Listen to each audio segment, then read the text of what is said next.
Good evening. My name is Suzanne Nossel, and I'm the Executive Director of PEN American Center.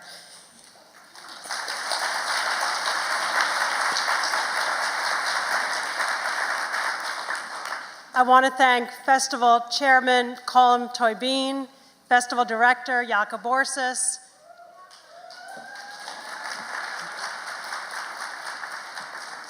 General Manager Kim Chan, and the entire festival team for the extraordinary sprint that has brought us to tonight. At PEN, our mission is to both celebrate and defend free expression. Our defense is vigorous. Some might say occasionally too vigorous. In the digital arena, much of that defense plays out in advocacy letters, websites, posts, and tweets. But one of the things that sets PEN apart is that we bring people together in person on nights like this and weeks like this for direct, face-to-face dialogue and exploration that has become too rare in the internet age. As great a celebration as the World Voices Festival is, it's not a celebration for its own sake. It happens in service of PEN's mission to defend free expression worldwide. In service of writers like Ethiopian journalist and blogger Eskinder Nega, who's in jail for treason for writing the truth about his corrupt government. Writers like Michael Mukebayi, editor of Congo News, who's in prison for insulting the Archbishop of Kinshasa.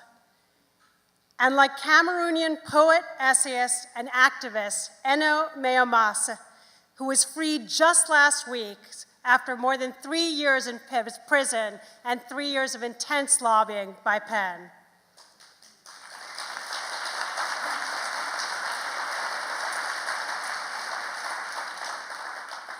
At the World Voices Festival, we hear the voices from writers around the world. They're no longer just names on a page. Their creativity, personality, and insight fuels our passion to ensure that they and their colleagues remain free to write, think, and do. I'm particularly proud and excited that this year's festival focuses on Africa. I lived in South Africa for 2 years as a young adult. The books, music, and ideas I was introduced to in the heady period of transition between apartheid to democracy influenced me for the rest of my life. On behalf of the 4,000 members of PEN, it is a great honor to welcome you to the 2015 PEN World Voices Festival of International Literature and to join with you in celebration and to stand with you in defense. Thank you.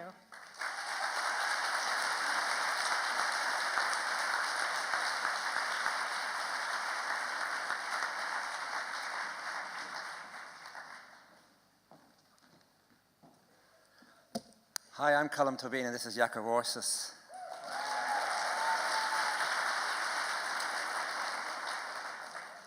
The Irish poet W.B. Yeats once said, "Out of my argument with others, I create rhetoric, and out of my argument with myself, I make poetry." All of us have a right and sometimes a duty to have arguments with others, and it is part of PEN's mission to defend freedom of expression, and thus to defend the right to make an argument, including one that is uncomfortable to hear. PEN supports the right to have differences of opinion and to make them clear. But it is also part of PEN's mission to celebrate the word, to celebrate writers and writing, to exalt the kind of chiseled utterance that comes from a glittering mind, to honor the idea that someone alone in a room having an argument with themselves, someone filled with the uncertainty which comes from the very act of literary composition, has a power greater than the fleeting power of those who rule us, but a power all the more forceful for its fragility, all the more beautiful because it depends not only on the talent and integrity of the writer, but also on the imagination of the reader. It is the mission of this festival to celebrate then the glittering, dreaming mind, the freedom to imagine of both the writer and the reader. Since writers live in the shadows and work in silence, we have invited them into the light for a moment, so we can share in the tone that matters most to us as readers, and perhaps matters more now than ever, and that is the literary tone itself, a tone that is both fearful and unafraid, both self-conscious and mysterious, both whispering and ready to call out to high heaven, both modest in its aims and ready to insist that we have a duty to change the world. So I hand you over now to Jakob Orsis, the director of the festival, who will introduce the 2015 Penn World Voices Festival. Jakob.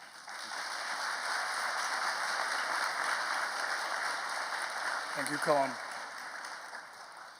Here with us tonight, the founder of this festival, the one who conceived its idea in 2004, Salman Rushdie. Salman, where are you? Where are you, Salman? There.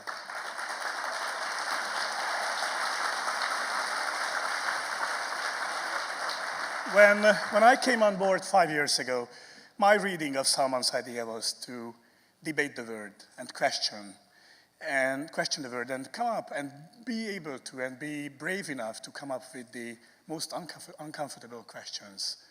This is, to me, the festival, and I cannot be more proud than to direct and work with this fantastic team. Kim Chen is somewhere here. She is the new manager of the festival. I can't thank Kim enough, her fantastic job. Danica Betanin. This is the small team, together with Penn's larger team. Thank you. This year brings a slight change, which is actually pretty enormous. From this year on, we decided to focus on a region or a country, and we were actually pretty brave and ambitious enough to start with Africa, of all things.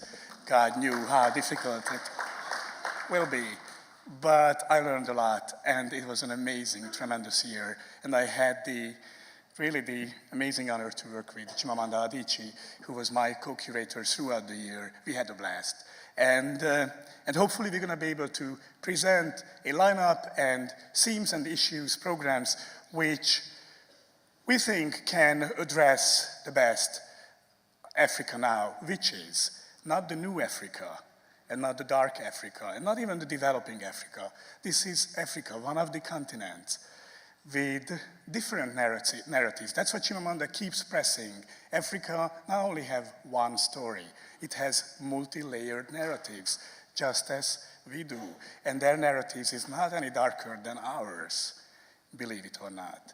So hopefully we're gonna be able to address this tremendously complex continent throughout the year. Throughout the week, talking about narratives, and this tonight's kind of like idea.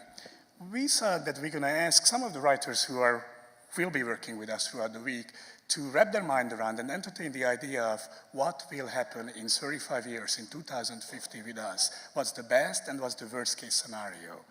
Needless to say that it's about our present, how we live and what's the ramification of our present days and our actions here. It cannot be more timely than this. I'm curious and excited and honored to have our fantastic lineup here. And on that note, let me ask our first speaker, Gugiwationga. Please welcome Ngugi.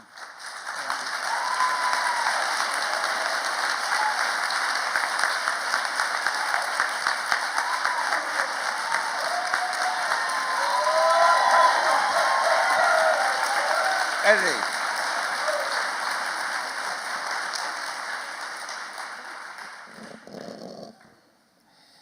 You saw me running.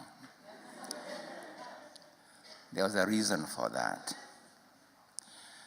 I'm in a hurry, great hurry, to share with you what happened in the year 2050. Were you born in 2050? That's 2050? Probably not, because you're already born, correct? Now, but what happened in the year 2050 still puzzles me to this day.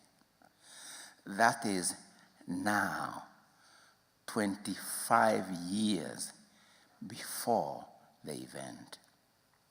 But you see, the before it might as well be the after it.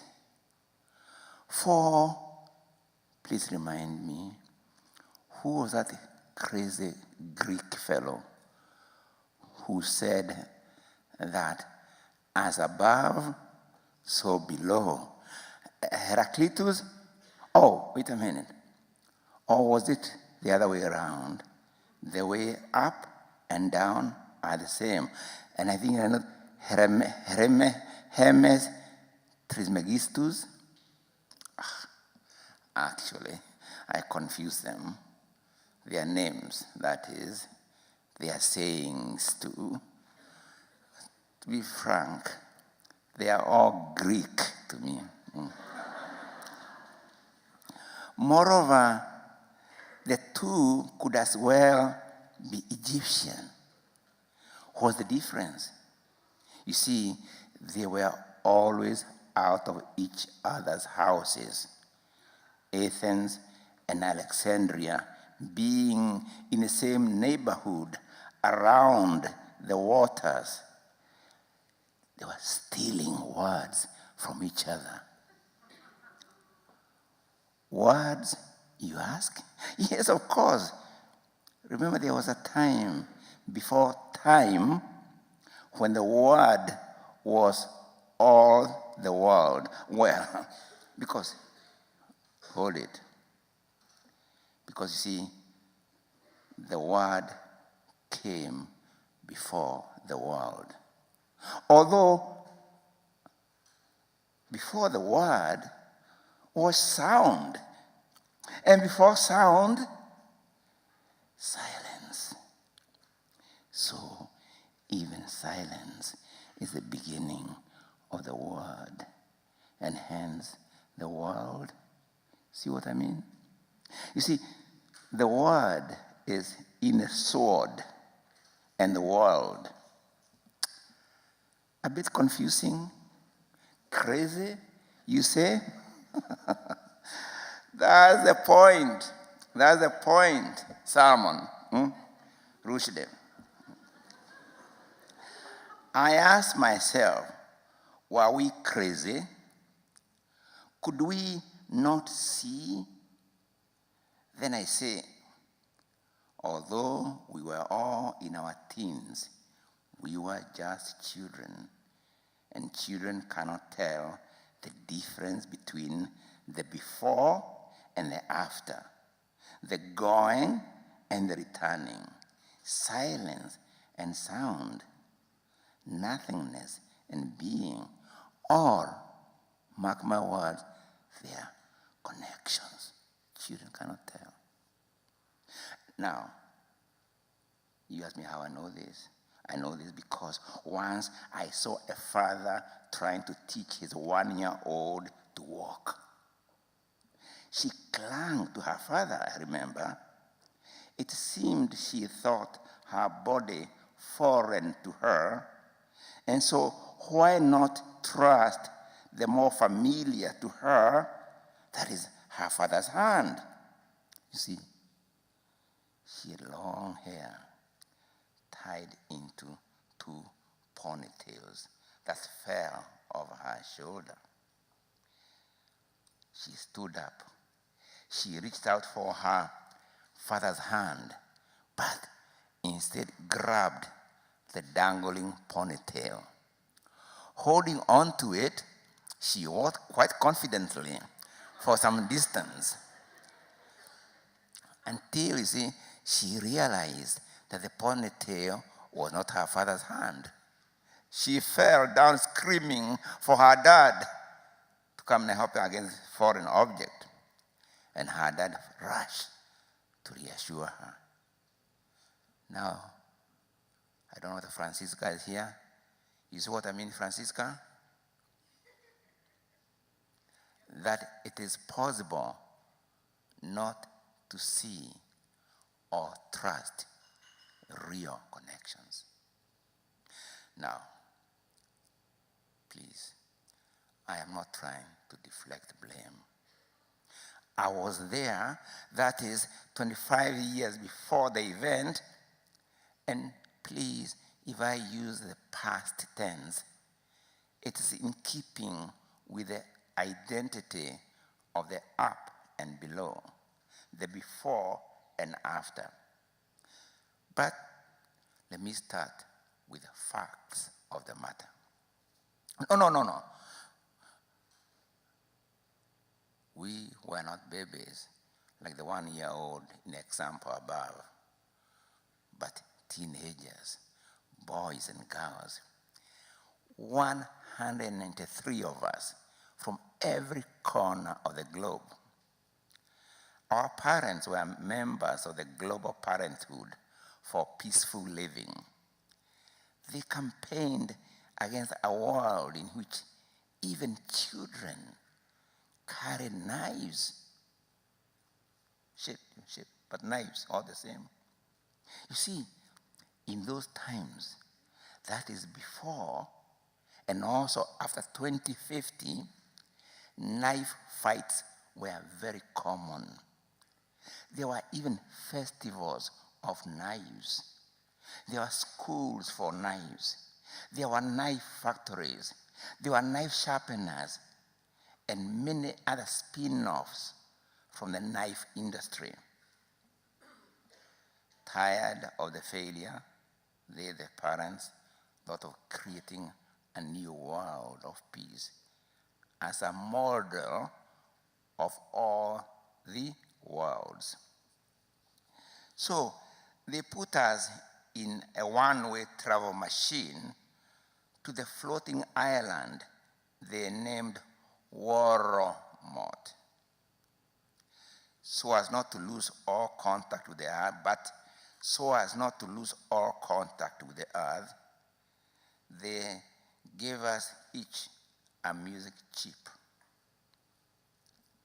Otherwise, we were sworn to maintain our new world with words, not swords. Waromot depended on it. And between you and me, I can tell you this. It does not take a genius to scramble the letters and come up with tomorrow. But when we eventually landed, after going to and fro in time, we shortened its name to Mot, M-O-T. We became Mortars, that is, the new citizens of Mot.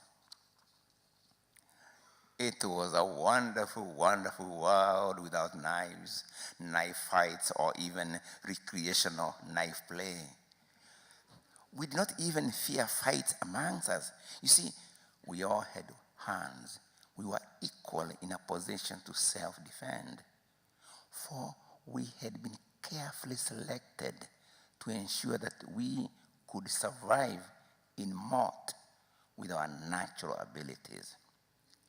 More important, we knew we could settle differences with words.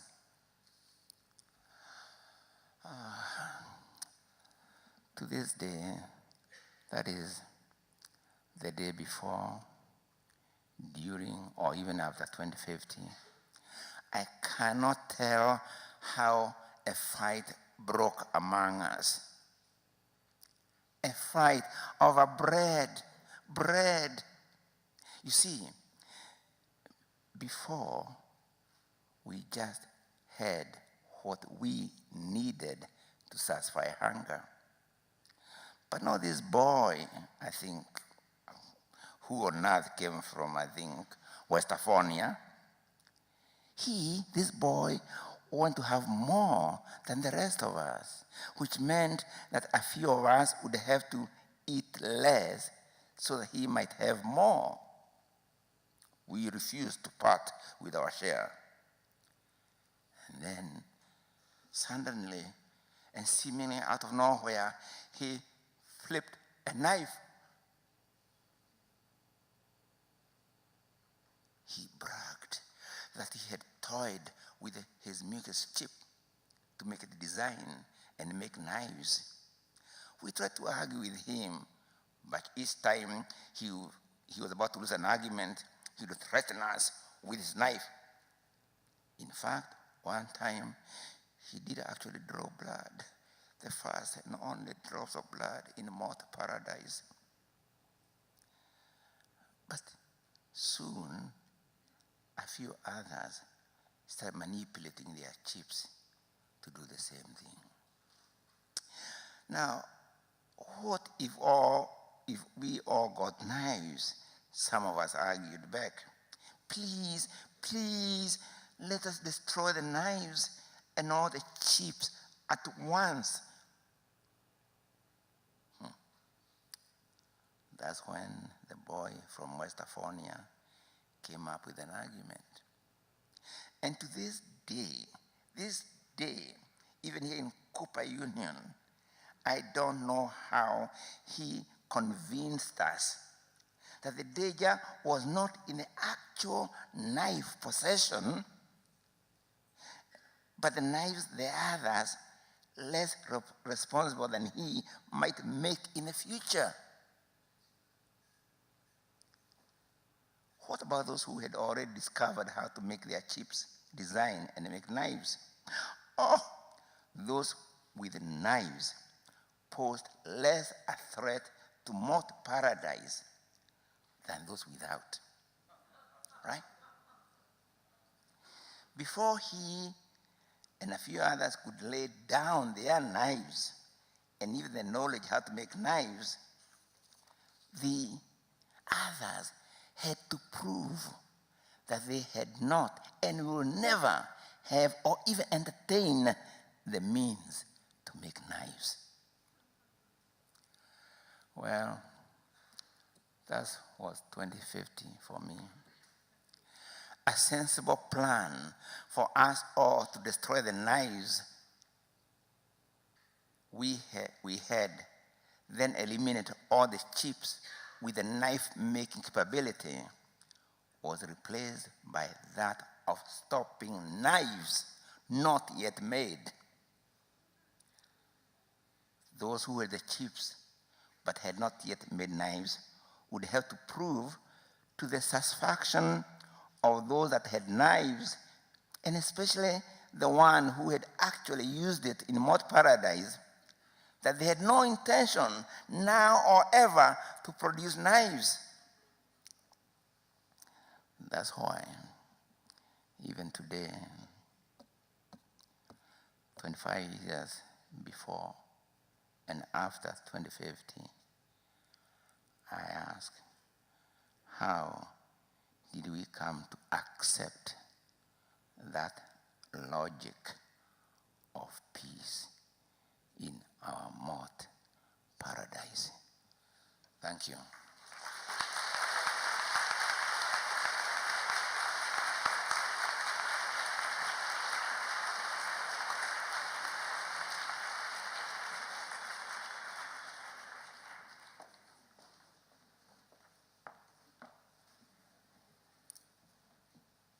In the year 2050, I couldn't resist. For those of you who know Conan O'Brien, thank you. All right, back to the serious stuff now. May 4th, 2050, the Optimist scenario. 3 women are about to be inaugurated. The women got to know each other in 2015 on a social media app called Twitter, after a feminist they followed posted a series of tweets on the film Born in Flames, an underground queer anarchist feminist film in which women use direct action to fight for women's rights. Donya Zaki is 60 and is about to become Egypt's first woman president. Yeah. Arish Muhammad, 55, is about to become Saudi Arabia's first woman mufti. Octavia Hernandez, 53, is about to become the 3rd consecutive woman president of the United States of America. Wait. Having just beaten Chelsea Clinton, who at 70 was considered too old. I told you to wait. Donya, Arish, and Octavia had all determined that their inauguration would occur on the same day, to honor the solidarity that had kept them going since they first met on Twitter. Not only was Donia about to become Egypt's first woman president, she was also openly bisexual and a poet. The perfect antidote to decades of hyper-masculine Egyptian politics. Donia has enthusiastically joined the 2011 revolution, but was quickly frustrated with how male-centric it had become. She watched in horror as it turned into a political musical chairs between the military and the political Islamists of the Muslim Brotherhood. In 2015, she joined an underground anarcho-feminist movement called Sekhmet Sisters. Sekhmet was an ancient Egyptian goddess of retribution and sex. As Donia described her, first she'd kick your head in, then she'd fuck your brains out. Her first presidential decree was to build monuments in every Egyptian city to the revolutionary sisters, to honor the courage of women who had exposed the so-called virginity tests the military had subjected them to in March 2011. Arij was an atheist, but had agreed to accept the post of first woman mufti of Saudi Arabia because she still believed in change from within. When she was 7, one of her cousins, Maha, burnt to death after morality police refused to let her and her schoolmates out of their burning school building because girls weren't wearing veils. Nobody would tell Arij what happened to Maha, but by 2015, she had figured it out and had used social media to start Khadija's Daughters Brigades, an underground radical feminist movement. That year, the new Saudi king had removed the only woman in the cabinet. He knew his Western allies cared more about buying oil from him and selling him weapons. Feminist foreign policy be damned. Through years of determined and increasingly audacious civil disobedience, Khadija's Daughters Brigades had overthrown the Saudi royal family and the zealous clerics who helped bolster them. A parliamentary democracy was established in the kingdom, and a coalition government had asked Arij to become mufti because they understood once Saudi Arabia turned feminist, it would turn every Muslim majority country upside down. One of Arij's first fatwas was to allow women to have multiple spouses. Wait. Feminism and polyamory at once, not bad. Octavia is 53. Her lessons in frontline feminism blossomed both thanks to her friendship with Donia and Arij, but also because she was from Indiana, where Purvi Patel was sentenced to 20 years in prison for feticide and child neglect after she miscarried. The year before, during midterm elections, Octavia saw the toxic effects of racism, classism, and sexism when white women voted against Wendy Davis in a race that was a litmus test for how far what she called the Christian Brotherhood of the United States was willing to destroy women's reproductive rights, and how it was women of color, such as herself, who paid the highest price. Driven by the words of Octavia Butler, the science fiction fantasy writer she was named after, Octavia would comfort her Egyptian and Saudi friends with her inspiring words. When they asked, "Why do women fight feminists?" she would answer with the Octavia Butler quote, "Drowning people sometimes die fighting their rescuers." The Patel case, much like other affronts against women of color in the United States, slipped by, and it wasn't until white women began to be imprisoned for feticide that voters decided women were more than just incubators. Rape and sexual assault were almost unheard of by the time Octavia was ready to take the oath. Her predecessor had put into effect a curfew for boys and men that had radically lowered rates of crime across the US. One of Octavia's first decrees was to make public the Harriet Tubman Underground Feminist Railroad. The three friends had launched the network in 2020 to offer feminist aid, be it to whisk away girls in danger of female genital mutilation, forced marriage, or those in need of a safe abortion. Some were surprised at the triple inauguration of Doña Arij and Octavia, calling it as radical as their underground railroad. But how radical can a movement comprising half the world be in 2050? 2050 if it goes wrong. Doña Arij and Octavia are about to carry out coordinated acts of sabotage on every house of worship, regardless of faith it represented, and every military barracks and camp in their respective countries. The leaflets they leave behind read, "I freed 1,000 slaves. I would have freed 1,000 more if only they had known they were slaves." Harriet Tubman.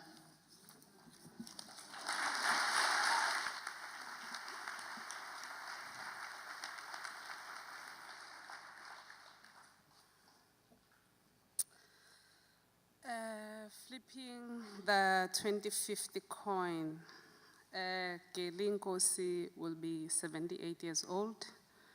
Yudi Similane will be 73 years old. Mandi Sambambo will be 71 years old. Kate Musima will be 68 years old. Salome Masuwa will be 66 years old. Sana Supa will be 66 years old. Tembelihle Lihle Sokele will be 64 years old. Zoliswa Nkonyana, who was stoned to death in 2006, will be 63 years old. Noxolo Nogwaza, who was stabbed and stoned to death in 2011, will be 63 years old. Duduzile Zozo will be 63 years old. Disebo Makabu will be 60 years old. Pumeza Kolonzi will be 60 years old. Ntsiki Chacheka will be 60 years old. Noktula Khatebe will be 59 years old. Our real scenario is of murdered black lesbians who have been deprived the right to see 2050 and to celebrate their birthdays with their loved ones. They have all been brutally murdered in less than a decade in horrific hate crimes incidents across the country, which happen to be my country, a democratic South Africa. The best case scenario, however, will be ensuring that we don't have a generation joining this heartbreaking list. One dream we have for Jan 1, 2050 is that no family will bury their queer child or LGBTI human being who happened to be somebody's daughter, who happened to be somebody's lover, who happened to be somebody else's aunt, etc. Like the family of Zozo, who in 2013 in Thokoza Township, Johannesburg, her body was found across the road from her mother's house. She's been murdered, and her perpetrators, or the murderers, they shoved in a toilet brush in her vagina to kill evidence. Another wishful scenario that springs to my mind when envisioning 2050 is that the transphobic, homophobic, xenophobic leaders who are currently in power will be too old, retired, or dead to judge, condemn, and attack us.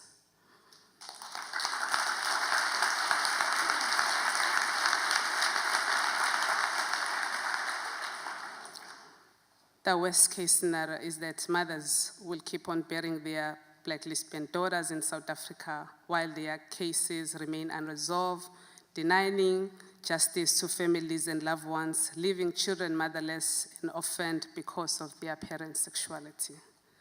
In this scenario, black lesbians will continue to be beaten, cursed, paralyzed, butchered, curatively raped, and murdered due to lesbophobic hate crimes.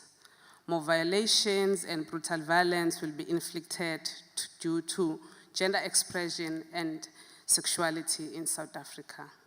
The worst scenario is that 2050, we might still be forced to witness crime scenes of lesbian murders and attend funerals to document the realities of pain and loss. The worst scenario for 2050 will be persistence of ignorance and lack of education. In this scenario, the prefix "this" will continue to rule our lives, that lesbian bodies being discarded, survivors being disfigured. Disrespect for the lives and bodies of hate crime victims, their loved ones, and society will rule supreme as perpetrators display their disapproval of how we should live our lives.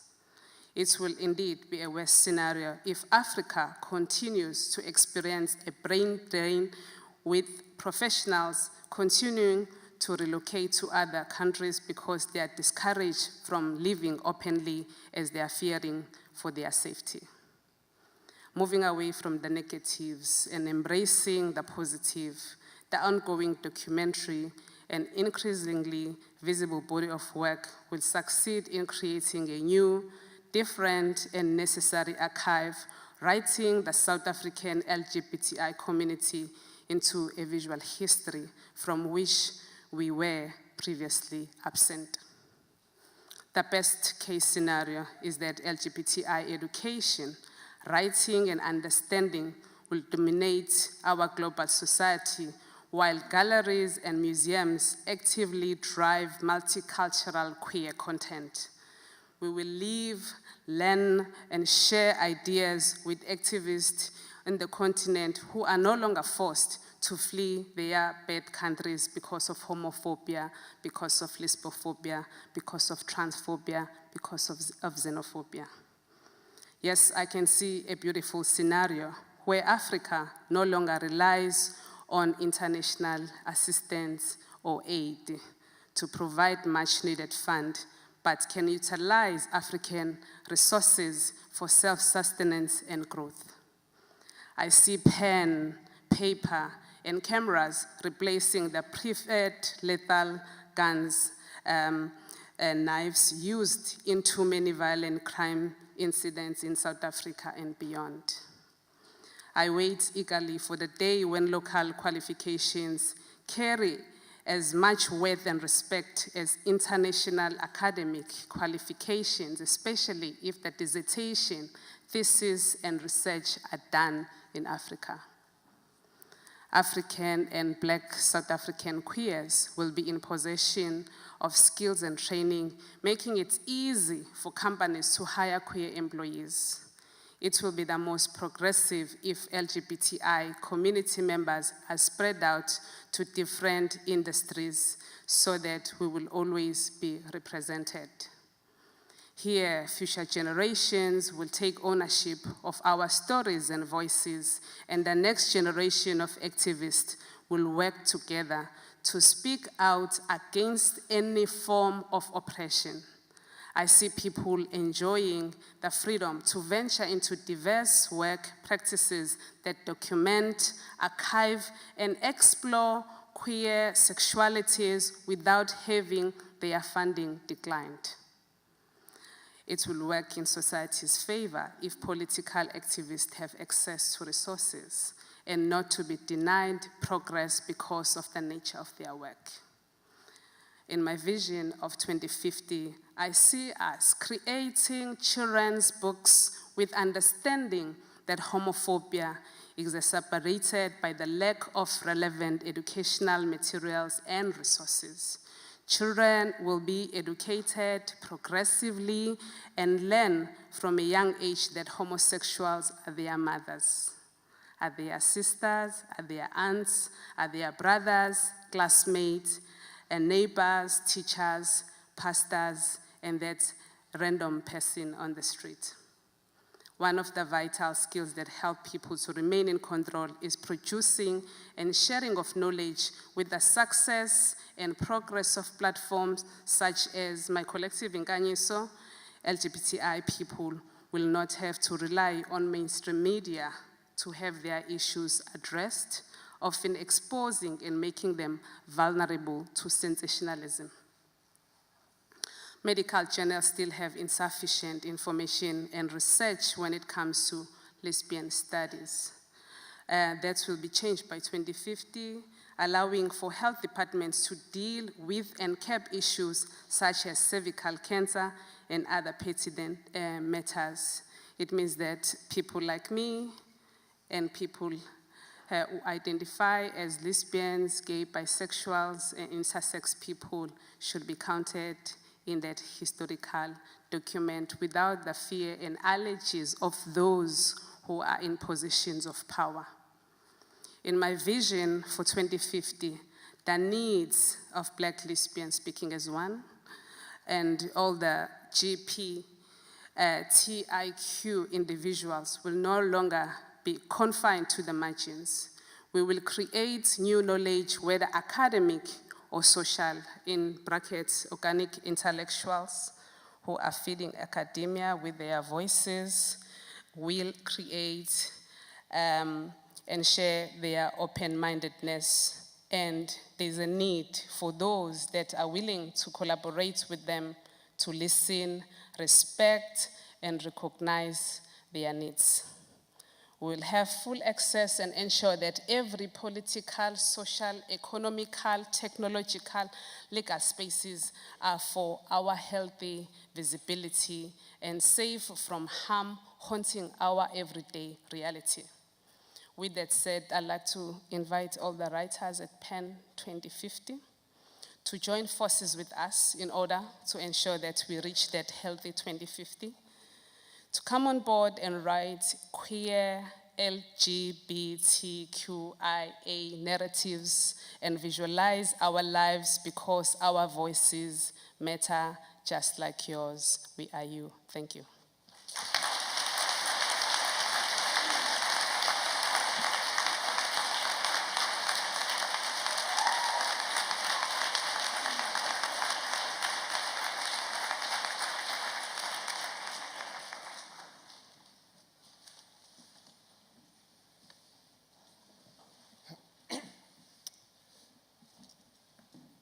About things we know not, we ought remain silent, said Wittgenstein, who, unlike me, clearly never foolishly accepted an invitation to travel across the world from his own peripheral country to speak here in Addis Ababa at the 2050 PEN World Voices Congress, which this year has the very timely title, Is the Novel Dead?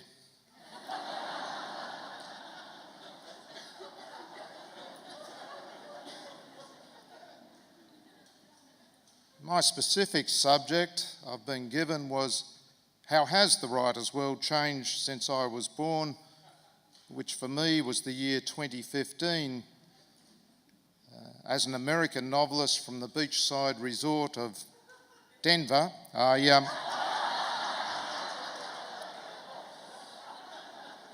must admit I don't enjoy the prestige and power of a Malayalam poet from Madras or a Mandarin novelist from Macau. I enjoy the attention in your country that an Austrian writer visiting New York in 2015 would have there, which is to say, none. But like the Austro-Habsburg Empire, the United States is now just a memory. Not as it was then in 2015, the world's most successful third world country.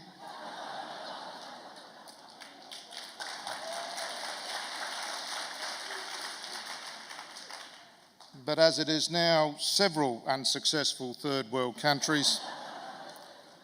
Amazonia, Tindorama, and Uber-Not, to name but three. While New York is the new Vienna, a stage set of kitsch nostalgia, subsisting as best it can on the largesse of visiting Cantonese.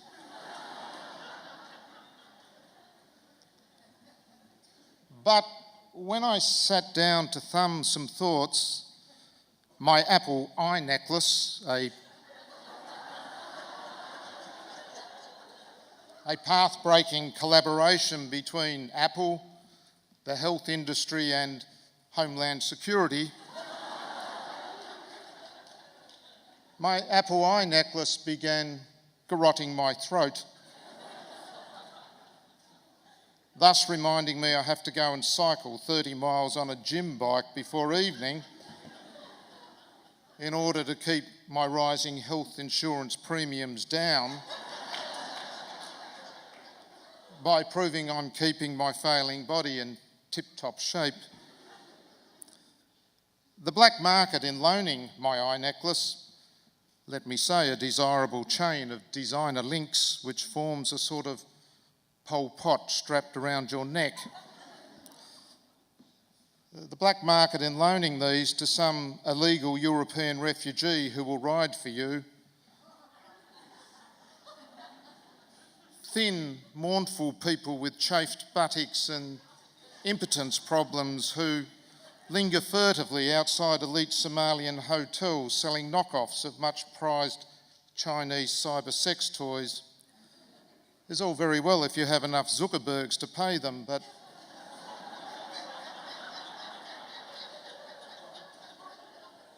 I don't. I was Bezos years ago. What writer wasn't? Because Big Brother now isn't the state. Even then it was becoming clear it was the corporation. There was a party that began about 1980 that went late till 2008. It was a great party, the noise from which was so loud, the dancing so frantic, the lights so dimmed, the powdered vortex so enchanting that no one saw until too late that the thieves had come round the back and left with almost everything in the house.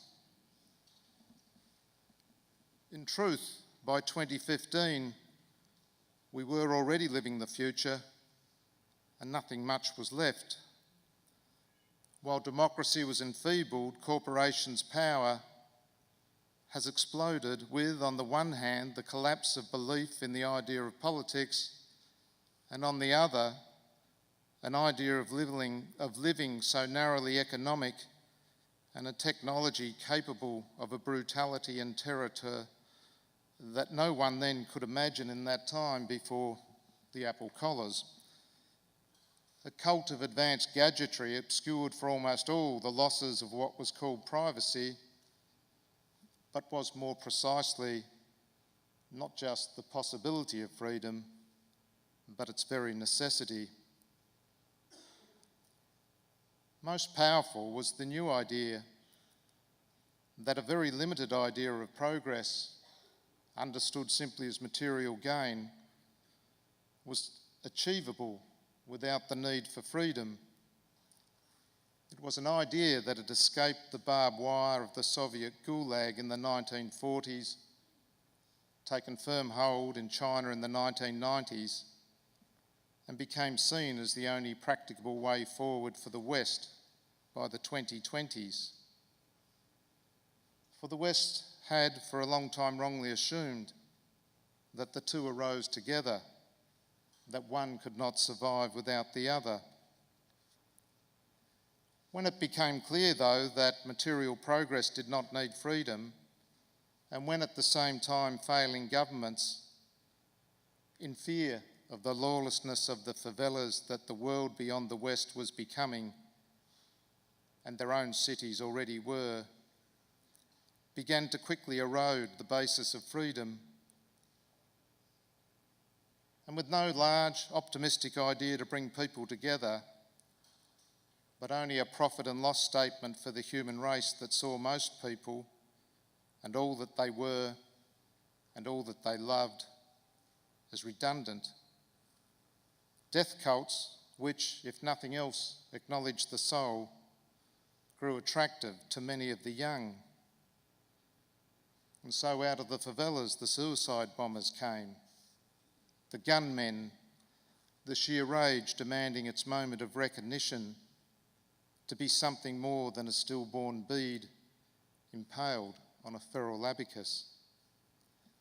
The family vanished, communities self-immolated, the nation dissolved, and all that remained was what you could buy, which for most who could no longer earn wasn't much. Yet somehow imagination survives plagues, rising seas, cyclones, the befuddlement of loss, and the contempt of power. People are many things, not just a marketing segment or a political demographic. In every soul dismissed as that of a thug's, there is contained the universe. And one such soul will be that of a writer not invited to this grand hall, a writer toiling in the favelas that ring the resorts of the privileged, who in the belly of the beast is at this moment writing a novel that speaks truths untrammeled by the dictates of either power or money. And I suspect that in 2050 that writer may well be using the revolutionary device with which democracy first arose and may well continue, the paper codex that you can read without risking surveillance discovering, and as punishment remotely switching off your heating, your electric car, locking you out of your house and jagging your heart rate with the Apple necklace's haptic inverters. For here perhaps the novel may well be dead, but out there wisdom cries in the streets, and the novel will, as it always has, regard it. And that novel will remind us not only of who we are and what we have lost, but also all that we might yet be. Thank you.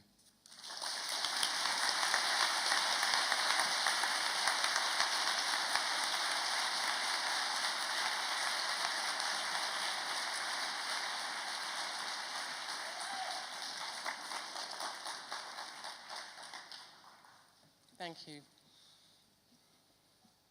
We are already living the future, said Richard Flanagan. The past, depending on where you live, can seem far away or quite close. If you live as I do, and some people on the stage do, in two worlds, well, that can do your head in. Because the past in a poor country is not so far away, and in a rich country seems so much further away. And last year, for me anyway, and for many of us in West Africa, the past, the future, and the present collided. I'm going to read two pieces. The first one is called Waiting. After the fourth day, the rats started to emerge in groups to die. They came up from the basements and cubbyholes, cellars and drains, in long, swaying lines. They staggered in the light, collapsed and died, right next to people. At night, in corridors and side streets, one could clearly hear the tiny squeaks as they expired. In the morning, on the outskirts of town, you would find them stretched out in the gutter with a little floret of blood on their pointed muzzles. Some blown up and rotting, others stiff with their whiskers still standing up. In the town itself, you found them in small heaps, on landings or in the courtyards of houses. They also came to die, one by one, in council offices, in schoolyards, sometimes on the terraces of cafes. Our fellow citizens were amazed to come across them in the busiest parts of town. The parade ground, the boulevards, and the seafront promenade were contaminated by them at intervals. Cleared of the dead animals at dawn, the town got them back in increasing numbers. The Plague by Albert Camus. September the 6th, 2014, 10:27 a.m. The following is a series of texts received from my cousin Molai in Sierra Leone. Ebola is spreading like wildfire in Harmattan. The situation is grave. Families are wiped out. Even elderly people raid us for food. What the government is saying is not what is happening. People are abandoned to die in hospital. Doctors are dying.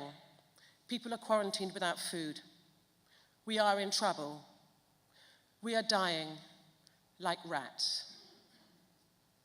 Rats spread Ebola, bats, flying rats. They nested in the rafters of houses, and their contaminated piss and shit dropped onto the floors and the furniture of the people below. By tending to the sick, the humans contaminated each other. The virus killed the mothers and the wives. It killed the healers. It killed the nurses and the doctors. It killed the world's leading expert on hemorrhagic fevers, and it killed everybody in his research institute. On Facebook, someone posted a photograph of a corpse lying in the street outside his house. Blood bubbles from the man's mouth, a bright red floret of blood. The modern and the medieval collide. We communicate with our quarantined families by text. My mother lets all but one of the staff go. In the village, they sequester themselves and turn away strangers. The harvest ripens and then withers. No travelling teams of labourers arrive to help gather the rice. When a person dies, strange angels in white suits appear. At first, the people try to chase them away. Now they watch while the angels perform their rituals, cleansing the house and the corpse with chlorine. The angels stand in line and bow to the deceased and bear them away to a mass grave. On the internet each week, someone posts a roster of the dead. No names, just numbers. Every week I scan them to see how many dead in our locality. For a long time, help did not come. Then the rich country sent money, but it was too late. Here now was something new, a problem you couldn't buy your way out of. We needed doctors and nurses, but the rich countries didn't want to send theirs.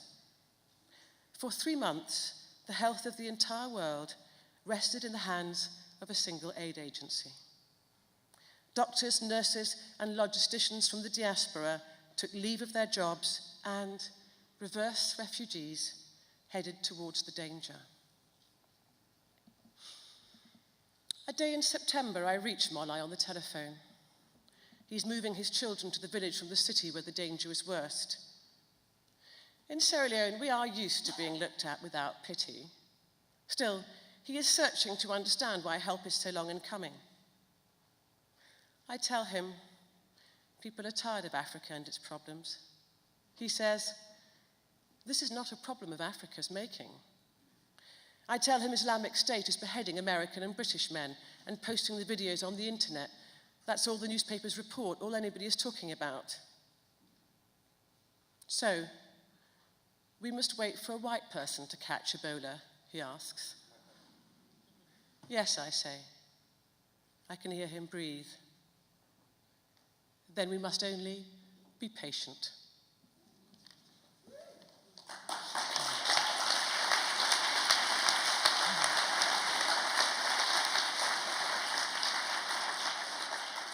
Writers are such natural-born pessimists. Certainly the toughest part of this assignment was the best possible scenario. And I think that if we have no more faith in our politicians, what we've done is transfer that faith to the scientists. I'm not sure the scientists necessarily feel that or all feel it, but that does certainly seem to be the way that the rest of the world's population is thinking, that someone is going to get us out of this, and that somebody is going to be science and the scientists. I don't know if I agree with that, but I do think that there's the possibility that science may offer us some joy. This is a short story called The Ibex. In the muted light, there are some bright objects. The steel bars, the dark glass of the observation room window. Here and there, the glint of a camera lens. A pool of liquid on the floor of the pen, the gleam of the animal's eye. His job here is to wait, and he is still waiting, even though his shift ended 15 minutes ago. In a back room, his replacement sleeps. But Sharif doesn't move. Instead, he waits and he watches. Out there in the darkness, something is massing into shape. For more than an hour, the animal has paced the length of the pen.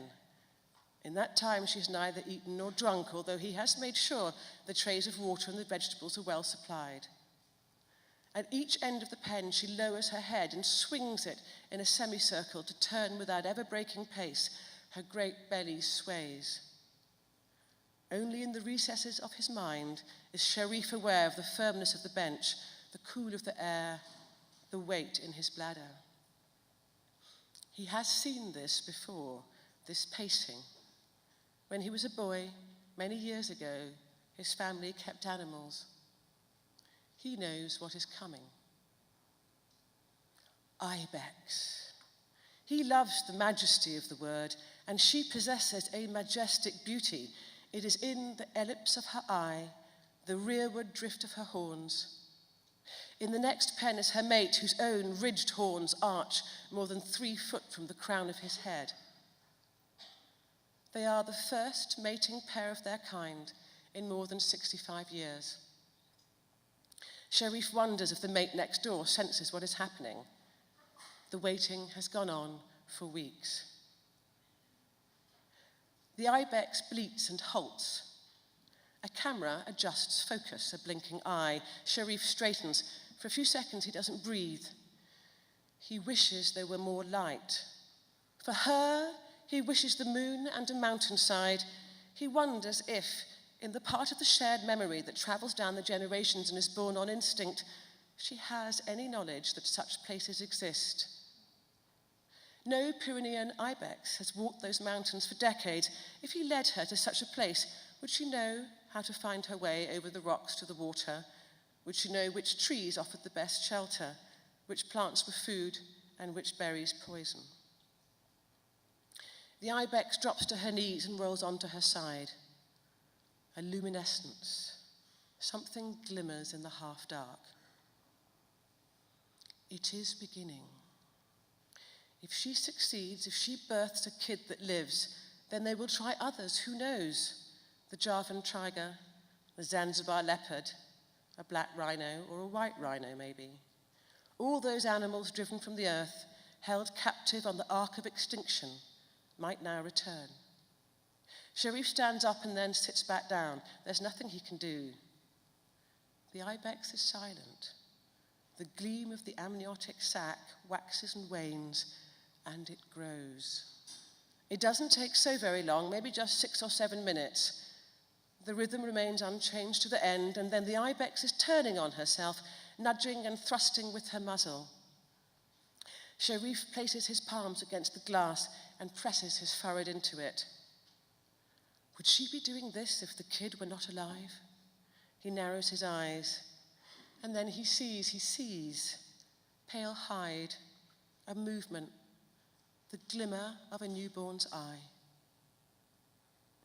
Sharif should sleep, because sleeping or not sleeping will make no difference. Tomorrow he will know if the kid has survived the night, and then it must live the next day, and the day after that, and on. He curls on the hard bench and lies with his eyes open. It was at such times, Sharif thinks, that he used to pray. Thank you.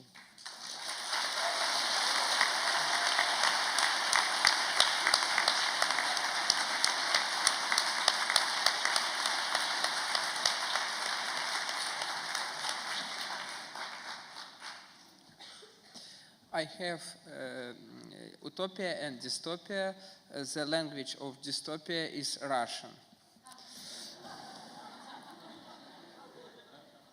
Пес, родивший звезду. Это поскрипывание мешало мне плакать. Скрежетали несмазанные колеса столика с едой, за которым возвышалась фигура маршала. Я подошел, не скрыв слез. Пища остывала, путешествуя от кухни к кабинету, и золотая миска для еды была оборудована спиралью подогрева. Миска, золотой моллюск, удобно лежащий в руке. Я бросил миску-улитку в лицо маршалу, и мир затуманился слезами, моими золотыми слезами. Золото прорастало отовсюду, как грибок. Потолок, стены, шитье мундира мертвого маршал повара, чье лицо стало золотым из-за миски, вбитой в череп. Все было золотым, и только друг мой был черен и неподвижен. Он больше не разговаривал со мной, как дано подлинным друзьям взглядом. Люди прячут глаза или кусают ими. Псы честнее, и каждый больше генерала, а мой больше целого мира. Зачем жить повару, когда издыхает едок? Ничто не вернет мне брата, моего пса. Глаза его мертвы вдвойне. Я не вижу той безграничной любви, питающей меня. Ты там, где ответы, а вопросов нет. А у меня ответы в 3 папках, лежащих на столе. Тонких, но под каждой жирная черная тень. Каждый день приносит 3 папки. Синюю с внешними врагами, белую с внутренними и красную с теми страшными врагами в шкурах друзей, у которых есть доступ к моему 97-летнему золотому телу, подаренным мне человечеством, победившим смерть. Но мысли врагов вынашивают смерть и рождают труп. Труп – нежеланный ребенок, плод греха, любви Бога и дьявола. Это совокупление называется жизнью, и она воняет. Каждый смердит, каждый беременен трупом, мыслью о конце – страхом. Я же – счастье мира, я бессмертен. И сегодня был бы лучший день в жизни, если бы не настала самая страшная геополитическая катастрофа 21 века – смерть моей собаки. Я отпустил министров, достал заветное, мохнатое и большое, моего Мишку, с которым спал в детстве в обнимку после операций, тех, о которых не говорят. И Мишка был то медведем жарким, тяжелым, обнимающим меня, то медведицей податливой и влажной. Я гладил и целовал живот Мишки. Я решил убить Мишку. Это пришло. И, разрывая зубами плюшевую плоть, я чувствовал, как мой рот наполняется курчавой шерстью, пахнущей детской микстурой, запахом лекарств, запахом мамы. Она была в животе. Мама в белой вате, как в подвенечном платье, моя красная мама, настроенная на отпечаток моего языка. Кузькина мать! Красная кнопка. Я лизал ее, и от этого поднимались ракеты везде. Империя вспухала ракетами. Они вставали и напрягались в Москве и Лос-Анджелесе, в Мельбурне и Гренландии, в Саранске и Нью-Йорке. Весь безграничный русский мир был готов к последнему акту. Ракеты, сперматозоиды, всегда готовы ввинтиться в яйцеклетку Земли, извергнуться солнечным семенем ядерного взрыва. Верьте, я политик, а вы знаете, политики никогда не врут. Я играл, напрягая языком кнопку, когда внезапно чей-то голос сказал странное слово, и мой язык дернулся, дрожь пробежала по нему, и я кончил, и стартовали ракеты. Раздался колоссальный крик 2050 года. Крик не ужаса, крик избавления, крик счастья. Это закричала земля, освобождаясь от одежды, от коры, от камней жизни, от жирного чернозема и навоза, от России, чтобы стать собой, звездой, дремлющей в ядре планеты. И в этот миг на золотом фоне взрыва я увидел его, друга. Он встал и посмотрел на меня глазами, в которых отражался огонь, кровавыми, огненными глазами. Его пасть раскрылась, и, поскуливая, но очень членораздельно, он произнес это странное слово «Хуйло!». Оказалось, что меня никто не любил. Даже собак. Система двойной звезды начала медленный танец, в котором не было больше слез и войны, а была только спокойная сила гравитации. Система двойной звезды, Земли и Солнца, огонь которых высушил слезы, высушил жизнь. И прекратились войны, и пришел покой, и настало счастье, и Творец удалился в припрыжку, выгуливая пса.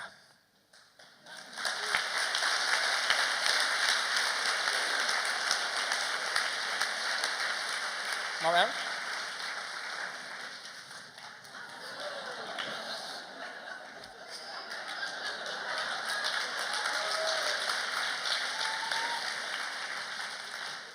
We have Ethiopia. The language of Ethiopia is Ukrainian language.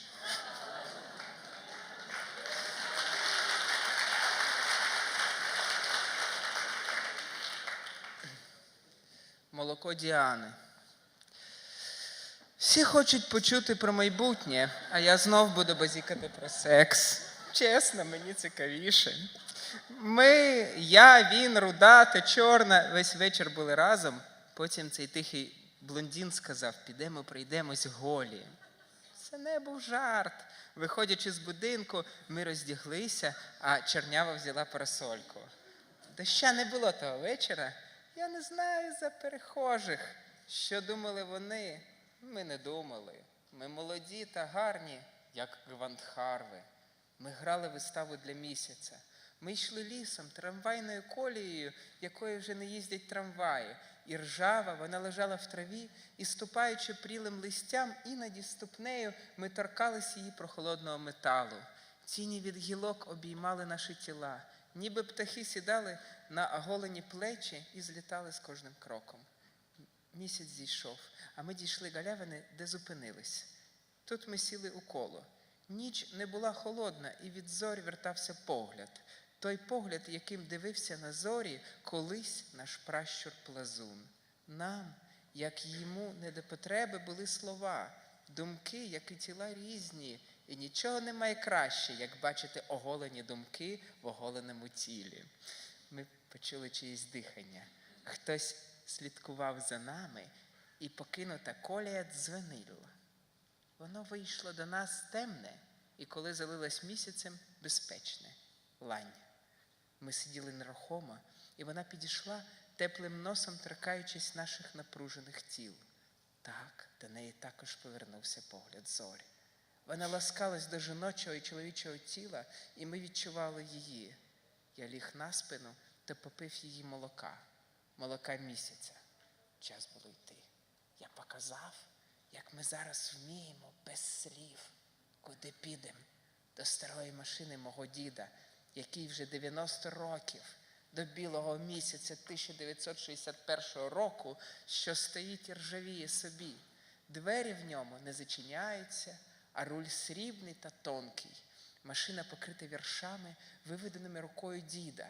Люди записували ще тоді вірші літерами. Сидіння місяця розкладається в суцільний шкіряний диван. І я відчув, як тіло кожного торкається цього дивану. Руда чомусь подумала про собак. Білявий про техніку форту. Його надзвичайно гарна рука провела по дивану. Там він відчув заглибини, які нагадали йому зорану землю. А чорнява нічого не думала. Вона лише здригнулася, бо шкіра дивану була прохолодна. Місяць чекав на нас і обіцяв довгу подорож, від якої буде боліти тіло. Подорож до іншого себе, якою є секс. Срібний олень скакав на капоті, бо стара машина гойдалася, як колиска нескінченна. Ми уявили себе людьми минулого, розділеними між Богом та звіром, чиє життя було сплетене зі слів, з брехні, з найбільшого зла, з літератури. Бо коли ти в обіймах жінки чи чоловіка і ви кохаєтесь, це краще за будь-які слова, складені з літер. Але тут я сказав не думкою, словом, нове ім'я. І всі пішли від мене, поцілувавши вуста, а білявий накрив старою ковдрою. Я проказав слово, я проказав вірш, я проказав ім'я, бо всередині мене з'явилось нове життя. Чоловіки зараз виношують дітей, як і жінки. І є слово на початку – людське ім'я. І я чув, як мої кохані йдуть. І я знав, що вони потім любляться. І я не дивився на них вже скрізь окуляри серця. Я подивився в себе, щоб почути інше життя, яке забилося у мені. І я розпочав цю подорож. Подорож місяця, подорож вагітності, яку продовжить моя донька, що розбудить померлих. Вона прочитає білі літери в чорній книзі землі, слова їх кісток, і поверне їм імена, поверне життя. І люди не будуть вмирати, як зараз вже не вбивають один одного, не ведуть війни, бо навіщо ж війни, коли ти чуєш думки і не можеш брехати? А брехня веде до корупції, корупція до насильства, насильство до війни, війна до гордощів, а гордощі до брехні. І це є коло смерті. Я побачив, що хтось зазирає у вікно. Я прочинив дверцята. Це була Лань. Вона протиснулась у авто та сіла біля моїх ніг, біля того чудернацького руля, схожого на колесо велосипеду. І сказала Лань: ми є люди. Ми вийшли з кола смерті. Ми є єдина істота, яка прийшла, бо допомогли нам окуляри серця, пристрій, що бачить світ іншого, читає думки. Потім спитала сором'язливо, як може лише Лань, чи відвести вас додому. Мене звуть Діана. Як вам моє молоко?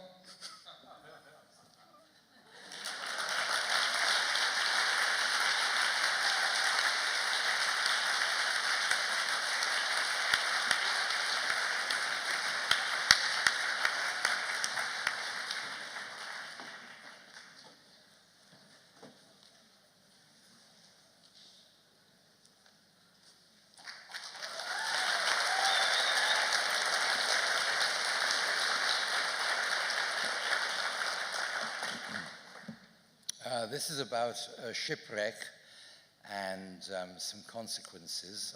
I'm not expecting a phone call. I'm trying to use this as a watch, as a stopwatch, so I know how I'm doing. I'd like to read a piece for 5 or 6 minutes, and then for rather less time than that, just share some thoughts about it. By misfortune, they had struck the reef at high tide, and the seas, growing violent, attempts to free the ship failed. The frigate was assuredly lost. It was decided to build a raft. A raft was made, and well made. 150 was to be the complement of the raft. Those on board had wine, a little brandy, some water, and a small portion of sodden biscuit. They had been given no compass or chart. With neither oars nor rudder, there was no means of controlling the raft. In the first night, a storm got up and threw the machine about with great violence. By daybreak, the air was filled with cries, and all prepared themselves for death. The next day, the seas were calm, and for many, hope was rekindled. It was during this day that those on the raft began to experience their first delusions. Some fancied that they saw land, others thought they espied vessels coming to save them. The second night was more terrible than the first. A group of men, certain that they were lost, broke open a cask of wine, and to soothe their last moments by abandoning the power of reason, in which they succeeded until the seawater spilled and spoiled the wine. Thus doubly maddened, these disordered men determined to send all to the common destruction, and to this end attacked the ropes that bound the raft together. The mutineers being resisted, a pitched battle took place, and the waves and the darkness of the night, and order was restored. But at midnight, the soldiery rose again and attacked their superiors with knives and sabers. Men were thrown in the sea, bludgeoned, stabbed. 2 barrels of wine were thrown overboard and the last of the water. By the time the villains were subdued, the raft was laden with corpses. The 3rd day was calm and fine. They took repose, but cruel dreams added to the horrors already inflicted by hunger and thirst. The raft now carried less than half of its original complement. On the 4th morning, they perceived that a dozen of their fellows had died in the night. The bodies were given to the sea, except for one that was reserved against their hunger.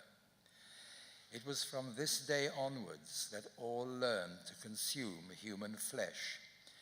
The next night was to bring a fresh supply.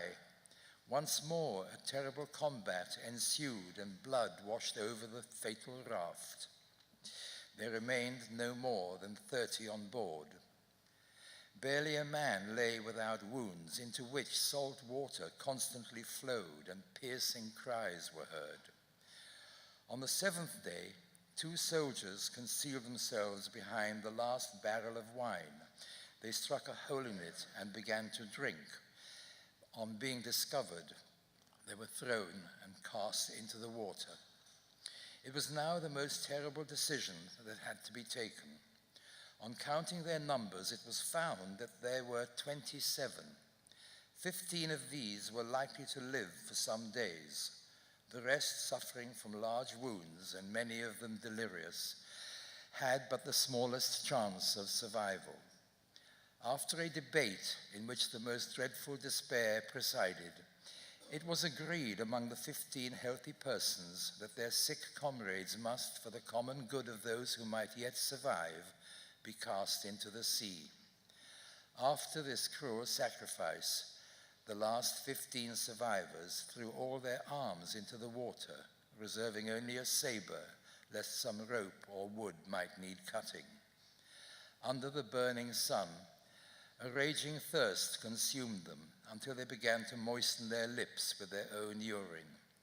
Sharks now surrounded the raft, and some soldiers in their derangement openly bathed within sight of the great fish. On the 13th day, the sun rose entirely free from clouds. The 15 wretches had put up their prayers to the Almighty and divided amongst them the portion of wine, when a captain of infantry, looking towards the horizon, descried a ship. An offering made thanks to the Lord. They straightened barrel hoops and attached handkerchiefs to the ends. For half an hour they lay suspended between hope and fear. Then the ship disappeared from the sea. There passed 2 hours among the most cruel reflections when the master gunner looked up and saw the Argus half a league distant, carrying a full press of sail and bearing down upon them. The 15 survivors were taken up on board. The commander and officers of the brig rekindled in them the flame of life. 2 who later wrote their account of the ordeal concluded that the manner in which they were saved was truly miraculous, and that the finger of heaven was conspicuous in the event. As it happened, while I was trying to think about best case and worst case scenarios, I read Julian Barnes's essay about Jericho's great painting known to us as the raft of the Medusa. And he himself called it Shipwreck at Sea.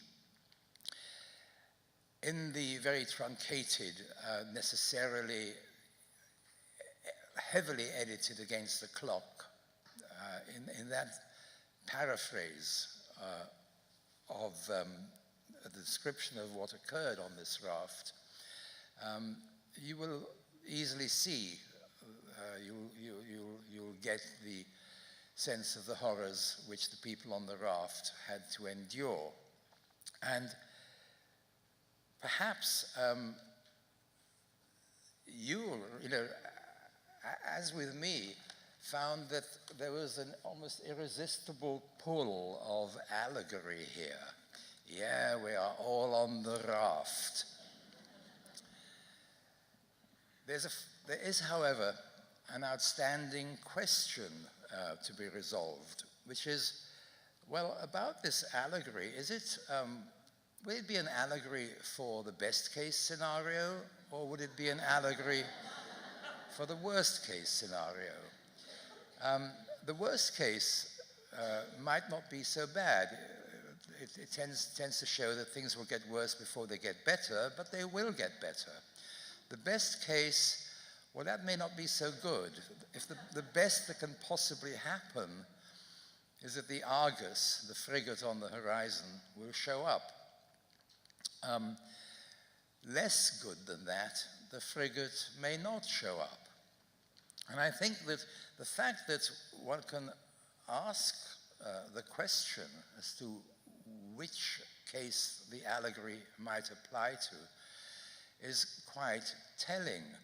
And what it's telling us is that we are not trapped in our narrative the way that the poor souls on the raft of the Medusa were trapped in their narrative. The causes of that disaster were both ultimate and proximate. There was bad navigation to begin with, and the frigate struck the reef. There was also bad organization in the immediate consequent actions of the men on board. But above all, the proximate causes, were they not, were, let me say, our behavior towards each other. This is where the crux of the allegory is. I think, this is what it ought to mean to us. 1/10 of the people on that raft survived. The Medusa set sail in July 1816, and all this happened soon after that. What was operating on the raft is our famous, indefatigable, relentless desire to preserve ourselves. With cooperation, it's easily possible that 9/10 of that 150, rather than 1/10, would have survived. And I think that what I would like to take from this rather double-focused look at the best and worst that might be to come, I would like to take the story of the Medusa, of the raft of the Medusa, as a morality tale, a cautionary tale. I think what it's telling us is that if we don't cooperate, we're screwed, we're sunk. And we have to live our lives on the raft as a contest of generosity. And that way, and only that way, we might survive. Thank you.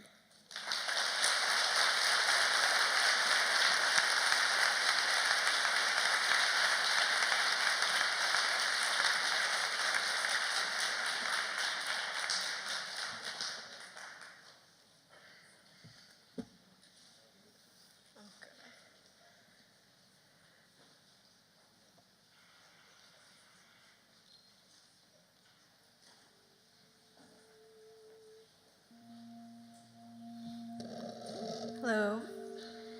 So I'm going to do this the only way I know how, even though everyone's leaving because Tom Stoppard just finished talking. But I'll see you one day. So I want to start with a short exercise that my friend Anwar shared with me from Dante Barry. So I'll start with this. Okay, I want everyone in the audience to close their eyes. Keep your eyes closed and imagine a space where you feel safe. Hold that image in your head. Take note of the things you are doing in this space, the people you are with.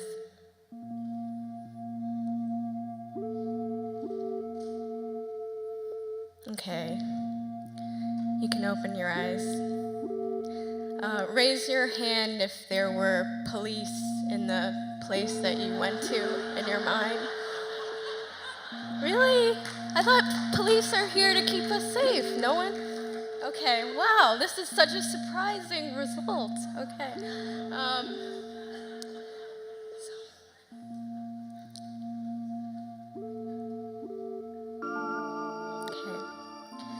The now moment starts here. At the moment I pull up the shades. The sun is rising over Manhattan, and with each passing minute, my room gets brighter. The day is too bright to stay inside, so I go to Madison Square Park to write. This is the only way I know how to begin. In the moment of writing, pale pink petals falling from the trees and getting caught in the tangle of my hair. This morning, when I opened my eyes, I was dreaming of the ocean. Some friends and I were trying to find water, but it wasn't hard because the oceans were growing. I remember thinking, the ocean is so much closer than I thought, but I knew it was because the water levels were rising and soon we would all be underwater. I could not ignore it, though everyone around me seemed not to notice that the shoreline had moved.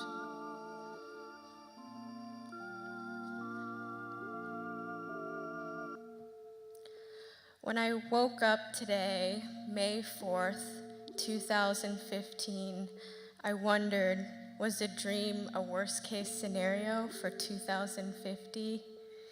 Over the phone, I solicit my friends for predictions. By 2050, there will be more coconut water than water in California. By 2050, the United States will be one big, giant cybernetic prison controlled by biometric technology developed with funding from the Department of Defense. Ecosystems may collapse, and the cities may be reduced to dust. But what are the best-case scenarios? Last night, I walked up Fifth Avenue on my way to my hotel room from a sushi restaurant, rewriting this speech in my head.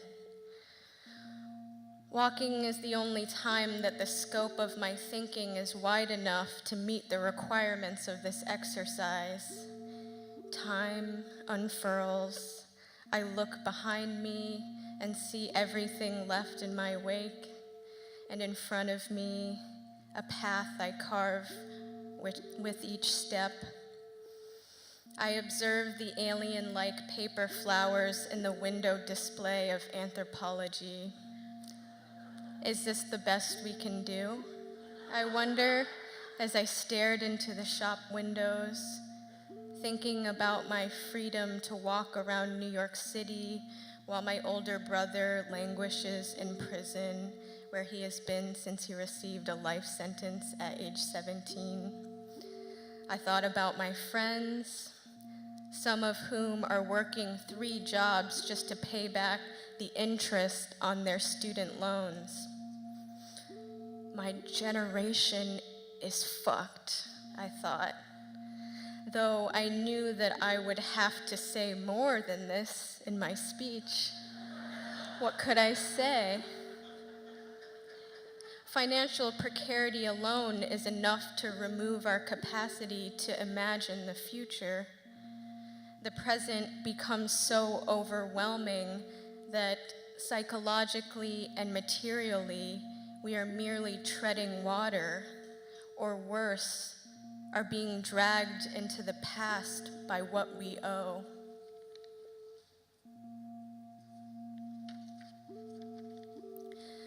There is more to be said. For this panel, Penn has called upon the world's most creative minds to be prophets for a night. Yet I can't seem to get over the feeling that I don't belong here, that I have not earned my spot on this stage. But I appreciate this thought experiment because it forces me to pause and zoom out, to contemplate the waves of revolt that have swept across the country since Ferguson exploded in the fall, to think about where I've been, where I want to go, who I want to build with. 3 years ago, when I was writing my essay Against Innocence and reflecting on the significance of Occupy Wall Street, the execution of Troy Davis, the murder of Trayvon Martin and Oscar Grant, and the 2011 London riots, I was trying to understand how the structure of grievances shape and limit the forms of revolt that are imaginatively possible.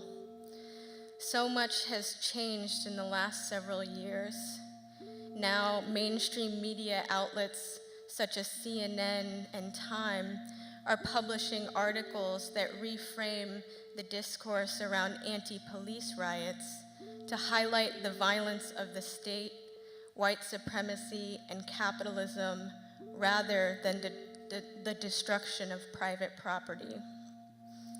At the time I was writing that article, a police and prison abolitionist position was not intelligible, though these new abolitionist movements have been around for decades. The recent struggles against police violence, anti-Black racism, poverty, and incarceration has shifted the discourse so much that even Hillary Clinton has been forced to acknowledge racialized mass incarceration.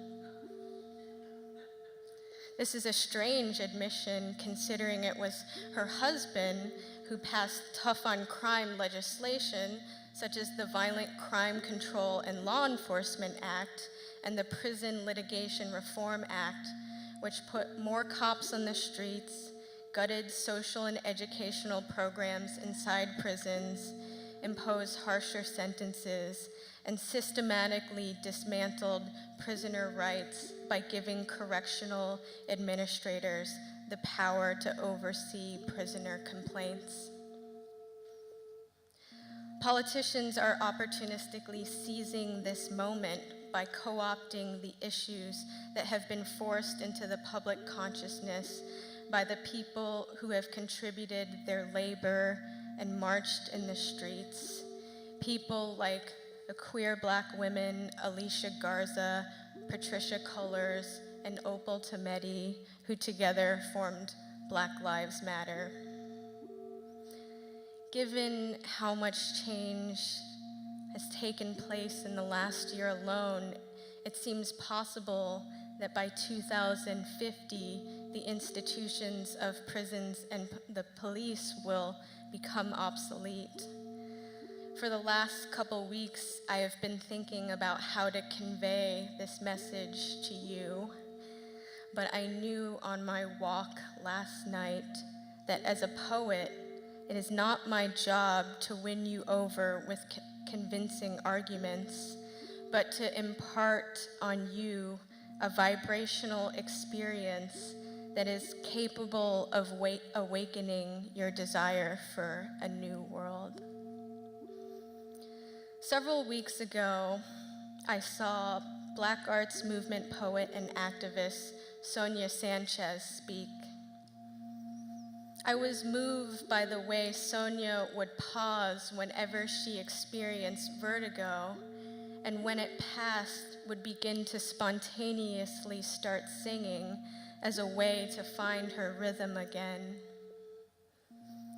In a haiku, Sonia writes, "Without your residential breath, I lose my timing. Our bodies are not closed loops. We hold each other and keep each other in time by marching, singing, embracing, breathing. We synchronize our tempos so we can find a rhythm through which the urge to live can be expressed collectively. And in this way, we set the world into motion. In this way, poets become the timekeepers of the revolution. Solidarity with Baltimore. Thank you. Good night.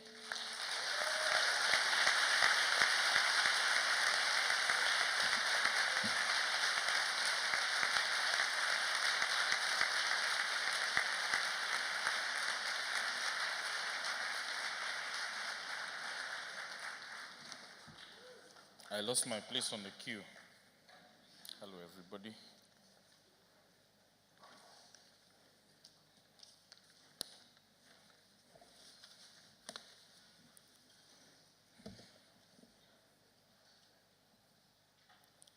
In order to make sure you write that everything will be quite excellent in 2050, past the deadline, and with jet lag, I decided to sleep. I got into JFK yesterday at midday.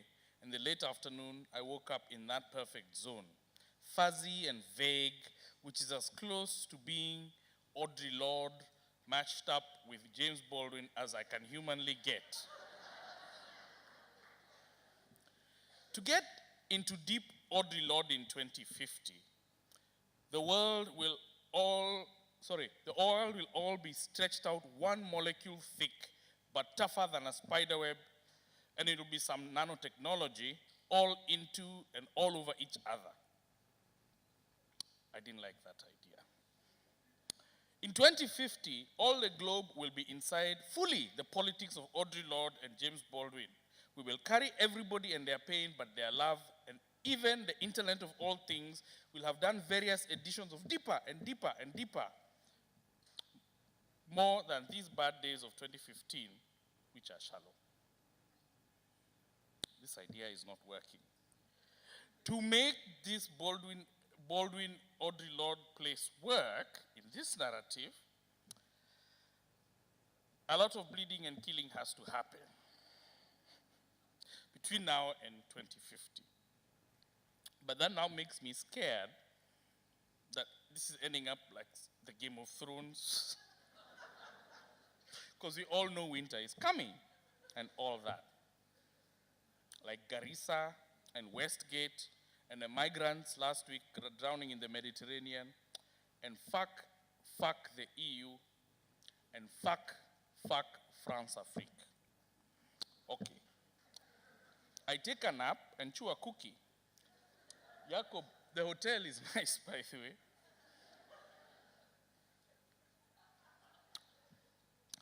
I am happy to be far away from this New York. I used to live in upstate New York and have missed it. Kenya is a different kind of accountable. For people here over beer, I naughtily call it being their power bottoming. So last night, scared of loving something enough to start this piece, I ended up on Facebook and Twitter.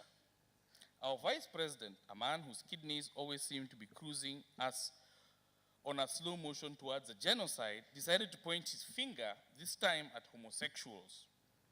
And in this good tradition of avoiding this deadline, I dove right in on social media until 6 o'clock this morning. It is 2 p.m. this afternoon, and this man came up to me. He has a nice 3-day Iranian stubble, 50 years from now, in Tehran. He has a Zoroastrian way about him. I mean by this, he feels safe because that shit is old. Zoroaster. I was once told by a very smart European architecture type that when there's shit in the world, it will always be good to hide out in a beautiful ruin. The kind that has been there and done that. He meant like Italy, you know, where buildings crumble and you want to eat them like cake, and the museum wears nice sweaters and shoes, and who cares about, you know, whatever. I think that's what he meant. And most certainly, Kenya, is 100 years old in 2050. And being there and doing that in ways that makes the Economist very happy and James Baldwin very upset indeed. He wasn't that kind of blue collar, the 2050 Iranian, I mean. I promise that melty feeling was most certainly not just his hairy forearms. Over these 35 years, I have stretched out politically and in my body and soul. I've triggered all my permutations, examined my inner me's. I have outgrown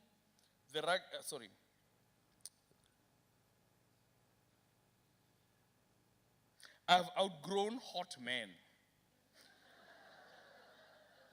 with raw asphalt stomachs, like asphalt just before it dries or is melting and grainy in a movie set in a hot place. Then they wipe the stomach. So, many people are dying.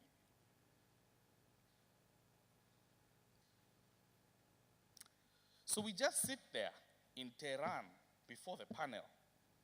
The sky is wide and high with metal and things thrusting and twisted into shapes of arrival, you know, to the center of the world, like New York then, this Tehran now.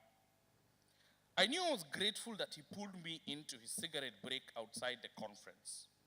I'm really hoping he takes me home. Like everybody, now I'm tired and don't really know why, and I really, really want somebody with enough solid stubborn in him to hold me tight and gruffly with a lot of hard stubble and tongue in my ear. To say, stay still, stay here.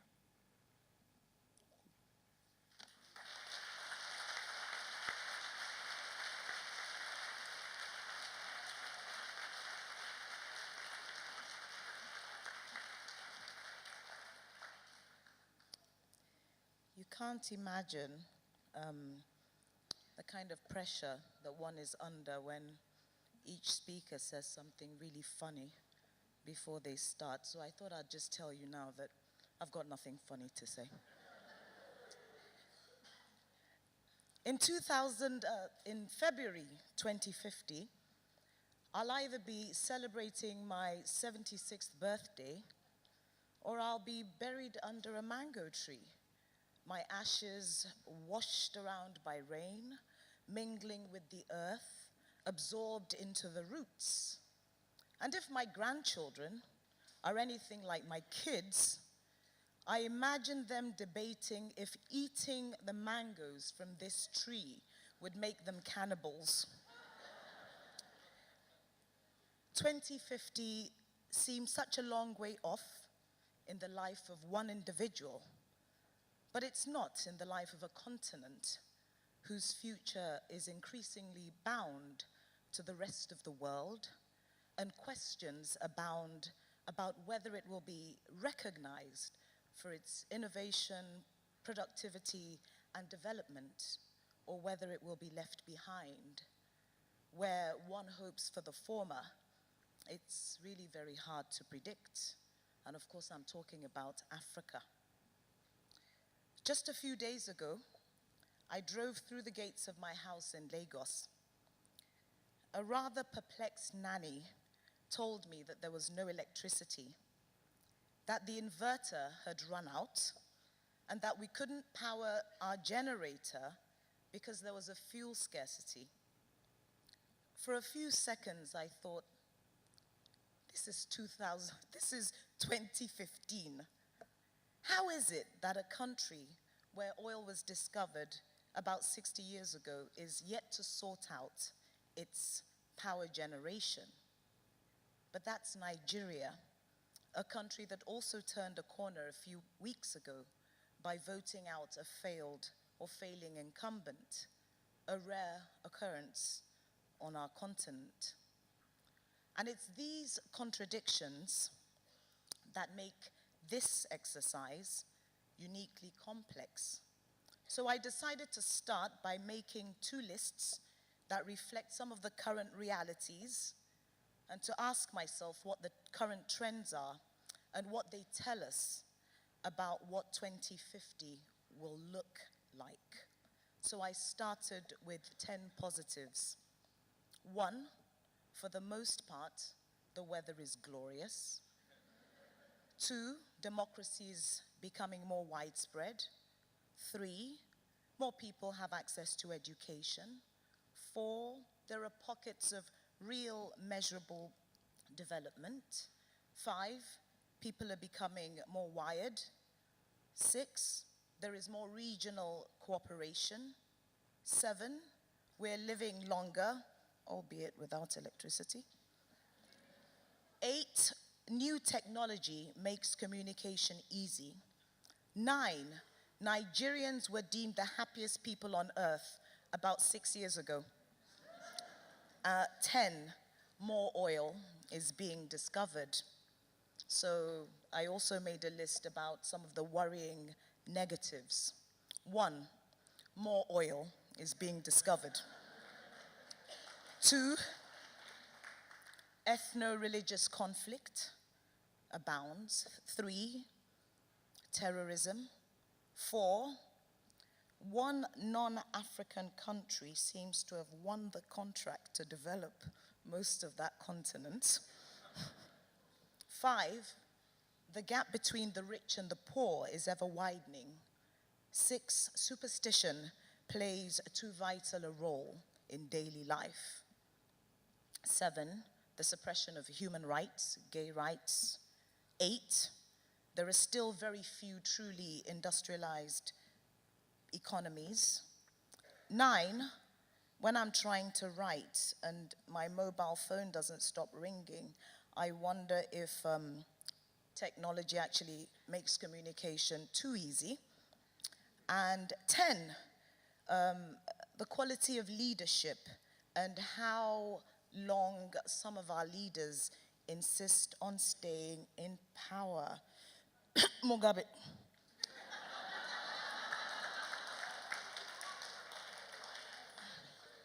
How the tussle between these opposing forces plays out will determine the shape that Africa will be in over the next few decades.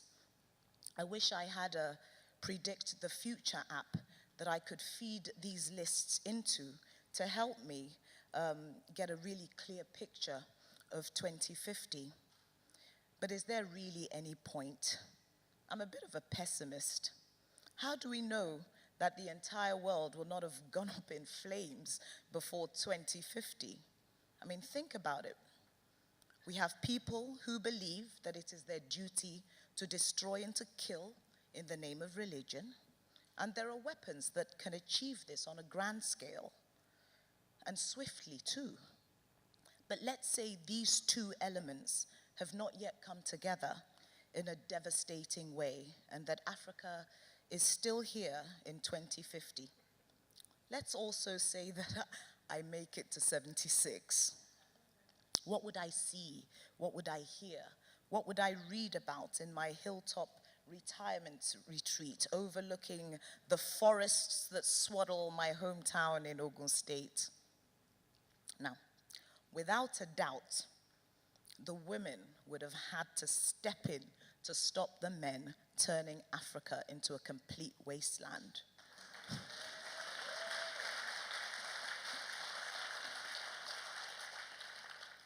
The menfolk will have been engaged in wars egged on by foreign powers who are eager to sell their arms and test out their weapons.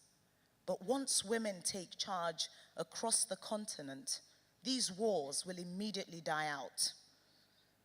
Our new leaders will have meaningful conversations and bonding sessions where they will discuss the works of Mariam Abba, Bessie Head, Audre Lorde. They'll talk about shoes and lipstick and the Wonder Bra. They'll talk about how to make Nkrumah's vision of a Pan-African state a reality. They'll talk about the fact that history is back in schools and being taught in a meaningful way. They'll talk about how some women are from both Mars and Venus, and how Nigeria is leading Africa into a new era of sustainable, eco-friendly power generation. Africa will be one big happy family, cooperating in trade and leisure and advancing our economic interests in the global marketplace, ushering in an era of unprecedented peace and prosperity. Naturally, we will have found ways for men to nurture pregnancies so parents can take turns. Men will finally know how women feel. Then one day, just as we're basking in the euphoria of having built the nations of our dreams for our children, we will look up into the sky and see a dark cloud. The sun will lose its shine and become gray like hardened shoe polish. The warmth on our skin will be replaced by an unearthly chill. We will listen to the newscaster panicking in our in-ear stereos, telling us that some country still being run by men has detonated the bomb. This will happen in the year 2051, and I did warn you that I was a pessimist.